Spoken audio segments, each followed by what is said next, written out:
Organza is very, very much like skin. I mean, I can play with it. I have that. You can have that touch experience that it just really intrigues me. And when I show you some of my pictures, you can really see that playing around with the whole concept of the female form and the touchability of the skin, and trying to translate that as an artist has really intrigued me also. So you can come and take a look at these later.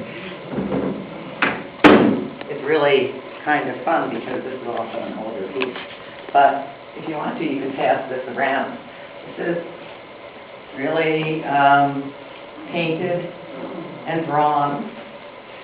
And so the feeling, getting the feeling of the skin is really, it's been hanging in my hand, it might be a little.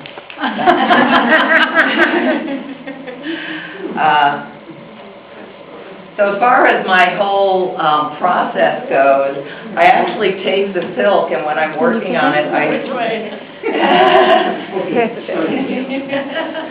when I work on it, I stretch it on regular canvas stretching boards.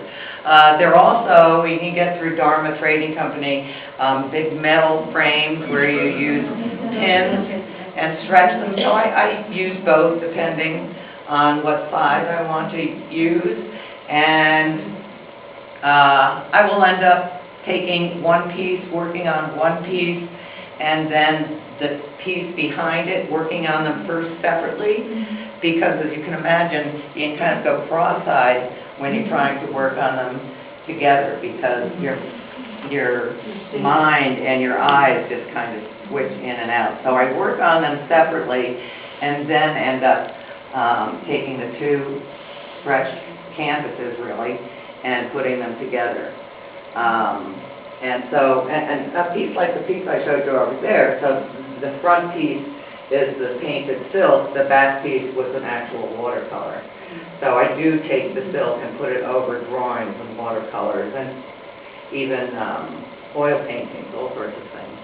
So I practically, I think I've reached the point where I've experimented with silk and exhausted it about the most that I can.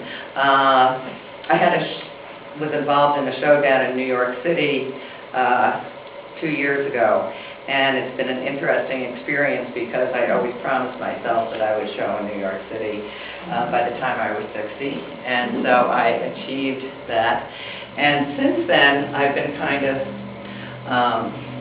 going through, well, what do I do next? And actually, after you have an exhibition anywhere, I had one at 171, you kind of end up saying, okay, I put this out, and now I need to take the next step.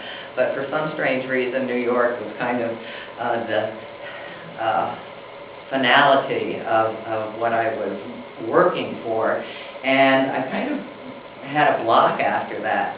Since then, I've been really experimenting with taking the silk and doing other things, even with ceramics, and using ceramics as almost a frame or stretchers, and making ceramic hands and putting the silk on the hands.